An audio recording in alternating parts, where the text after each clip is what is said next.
Hi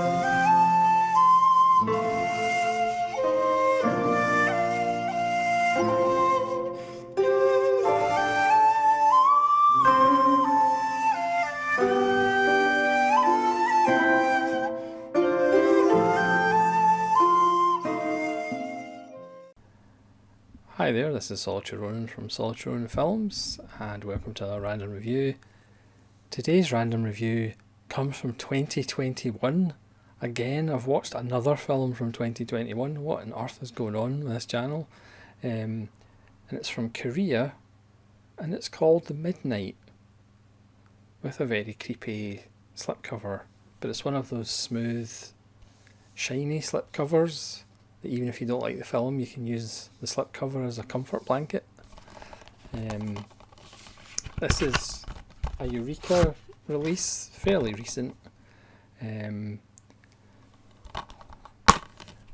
It has a nice booklet,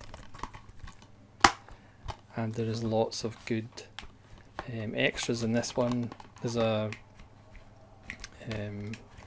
essay by Alexandra Heller Nicholas. There's a commentary by Kat Ellinger, who's almost getting to the stage of being as ubiquitous as Kim Newman. And there's an excellent video essay on the history of Korean horror cinema by Travis Crawford. And if you're anything like me, you'll probably spend the whole essay writing down film titles and then looking on secondary seller sites to see if you can pick any up. I did quite well. I only have ordered 2 films that he mentions so far, but let's get back to Midnight. This is a debut feature by Oh Sung Kwon. It stars Wee Ha Jun, who's in Squid Game. I still haven't seen Squid Game, but I hear it's quite popular. And also stars Ki Jun Jin. This is a serial killer film, and yes, another one. But this one uses the interesting device of a potential victim of the serial killer and her mother are both deaf, so that leads to some interesting situations. So we're introduced to the serial killer first, played wonderfully by Wee Ha Jun. He really plays a psychopath very well, as far as he can fake human emotion. He can kind of almost be like a chameleon, depending on what the situation is. So we see him kill a young woman and then report the crime to the police and pretend that he's a witness.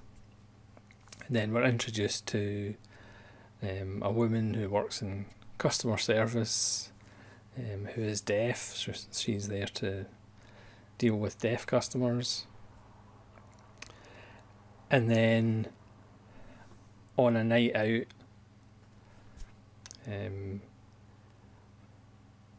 her and her mother's paths cross with this psychopath. We're also introduced to a brother and sister.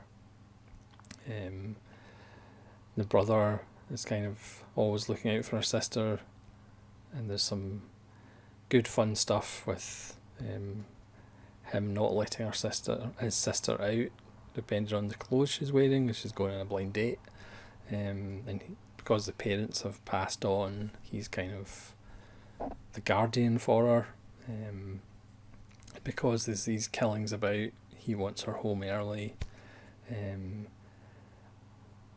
And literally it's a film that's based on the whole wrong time, wrong place. And it is all about timing, as far as who gets victimised and who doesn't. I mean, you could say, well, it's just a gimmick to have a couple of deaf people being involved, the same way, Wait After Dark had a blind person being victimised by criminals. But this film does, even though the mother and daughter are terrified, they still show strength and ingenuity to get through it. But the film is really quite clever, using the use of sound. So we'll have no sound, and then we'll suddenly have bursts of sound and life coming in, like traffic, for example, to very good effect. For example, the daughter, when she drives a car, she has a little sensor that detects noise and goes from green to red, and again that's used in a very suspenseful manner. Again, I'm not going to go into too much plot,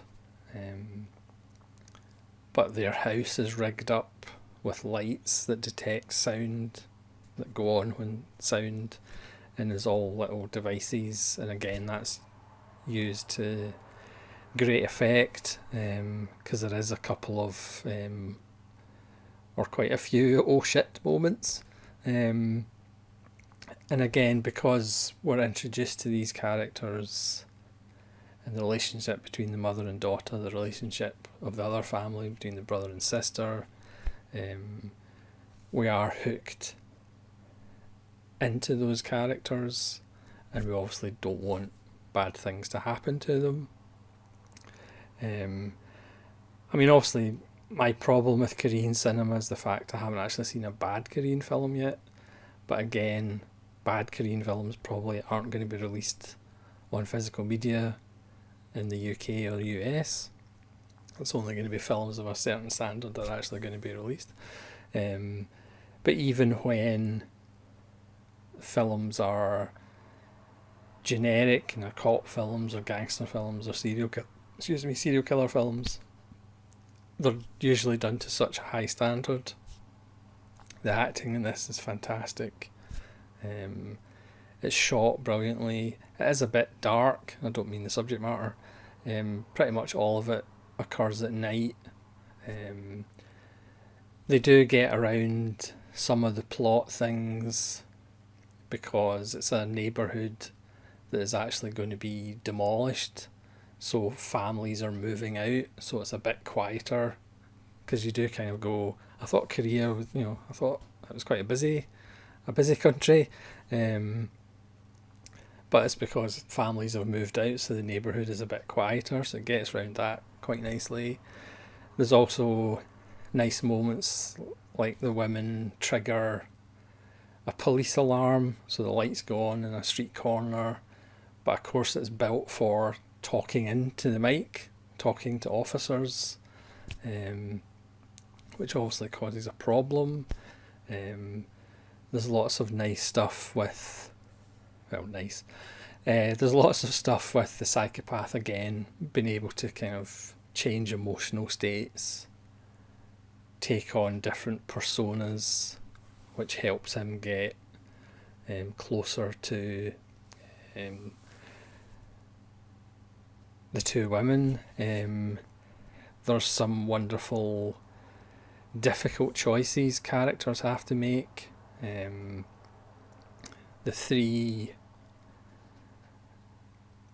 main characters, the brother and the mother and daughter, they have different times where they're paired up together or they're alone, and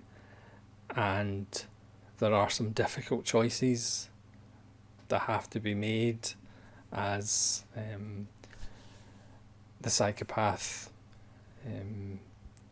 plays with them, essentially, and again it's a really good performance, because obviously lots of people who play serial killers or psychopaths, it's easy to go over the top and kind of ham it up, but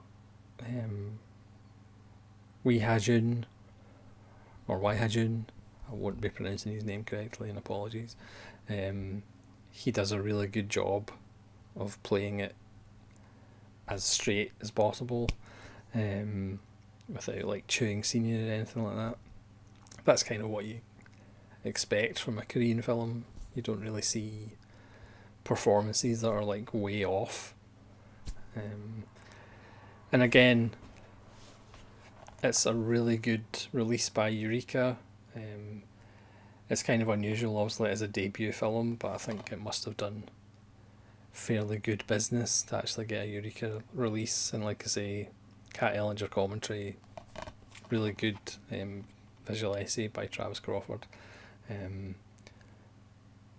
again, it's just another really good, enjoyable Korean film, even though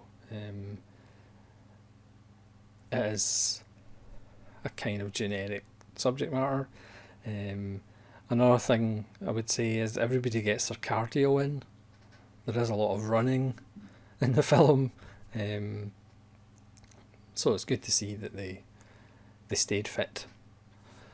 So thanks very much for watching this random review of Midnight, which I guess just kind of refers to the curfew that's going on in the area. So again, let me know if you've seen the film, what you thought of it, or give me a name of a Korean film that's absolutely terrible, because again, I still haven't seen an absolutely terrible Korean film. I've seen some good ones. I thought, yeah, that's okay, but I haven't seen any real stinkers. I'm sure there must be some ones out there, but like I said, they probably haven't been released over here.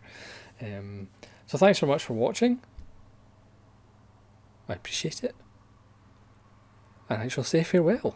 This is Solitary Ronin from Solitary Ronin Films. Cheerio.